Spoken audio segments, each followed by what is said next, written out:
Bismillahirrahmanirrahim. Assalamualaikum warahmatullahi wabarakatuh.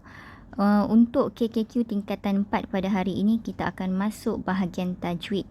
Okey, tajuk pada hari ini sangat mudah dan ringkas. Okey, iaitu kita akan masuk tajuk hukum lam.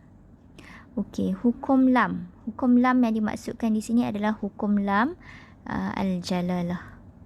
Hukum lam pada lafaz al-jalalah. Lafaz al-jalalah itu apa?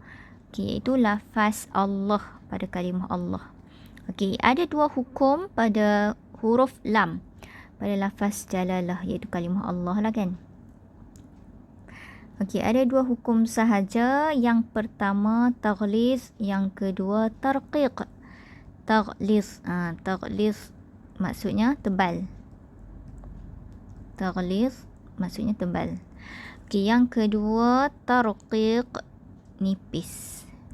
Okey, jadi hukum lam pada lafaz Allah perlu dibaca sama ada dengan tebal ataupun nipis. Okey, kita akan tengok kepada hukum yang pertama yang dibaca tebal. Bagaimana kita akan membaca tebal? Iaitu jika kalimah lafaz al-jalalah didahului oleh huruf berbaris di atas atau di hadapan. Okey, huruf berbaris di atas merujuk kepada fathah. Fathah. Okey, huruf berbaris di hadapan merujuk kepada dhammah. Jadi, kita akan membaca lafaz Allah itu dengan tebal jika sebelum lafaz Allah itu didahului oleh baris fathah ataupun baris dhammah. Contohnya, kamu boleh lihat pada perkataan innallaha dan fawaqahumullah. Okey, inna. Inna. Okey, kita nampak inna sebelum lafaz Allah. Ini lafaz Allah. Sebelumnya adalah huruf nun berbaris syaddah fathah ataupun kita boleh katakan berbaris fathah. Okey, jadi bila huruf nun ini berbaris fathah, jadi ia menepatilah untuk kita baca dengan takhlis tadi. Jadi bagaimana kita hendak membaca dengan takhlis? Okey, cara membacanya ialah innallaha. Kita tak sebut dia innallah. Innallaha. Jadi itu adalah salah sebab kita tak memberatkan. Takhlis ni sebenarnya dia berat dan juga tebal. Takhlis ni. Innallaha. Innallaha. Okey, jadi itu adalah taghliz. Kita tebalkan ataupun kita beratkan dia. Beratkan pada Allah. Okey, seterusnya fawaqahumullah. Okey, kita tengok lafaz Allah. Sebelum dia adalah huruf yang berbaris dhammah. Jadi yang sebelum tadi huruf berbaris fathah. Yang kedua adalah huruf berbaris dhammah. Jadi bila sebelum lafaz Allah ada huruf berbaris fathah ataupun dhammah, kita perlu membaca dengan takhlis. Fawaqahumullah. Fawaqahumullah. Okey, itu adalah tebal. Jadi bagaimana kalau bacaan tarqiq, iaitu nipis? Okey, nipis kita tengok jika kalimah lafaz al-jalalah iaitu lafaz Allah didahului oleh huruf berbaris di bawah. Okey, huruf berbaris di bawah bermaksud huruf kasrah. Okey, kasrah kan.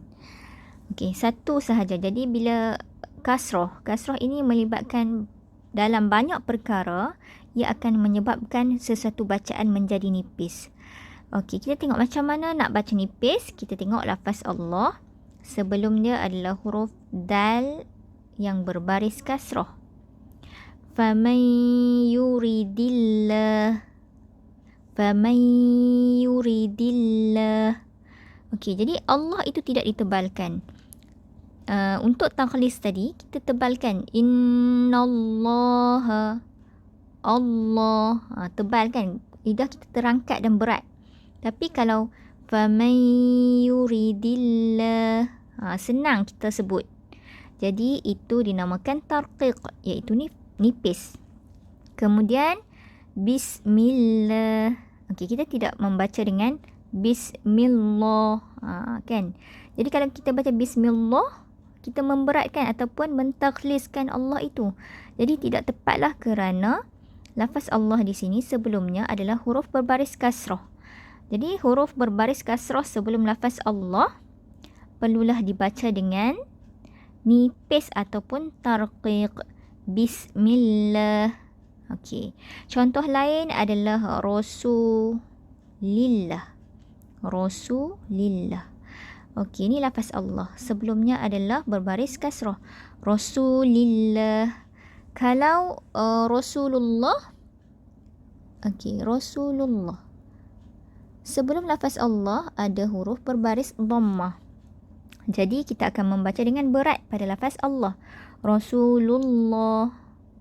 Okey, hukum lam ini sebenarnya di dalam Al-Quran ada sesetengah tempat yang menyebabkan kita keliru untuk membaca. Kadang-kadang nak baca Allah itu bunyi Allah ataupun bunyi contoh macam tadi, yuridillah, tebal ataupun nipis. Jadi kamu kena ambil perhatian, ingat kalau sebelum lafaz Allah itu ada huruf berbaris fathah atau dhammah, wajib dibaca dengan takhliz. Tetapi sekiranya sebelum lafaz Allah itu huruf akhirnya adalah huruf berbaris kasrah, wajib dibaca dengan nipis. Itulah yang perlu kamu ingat. Okey, wallahu a'lam.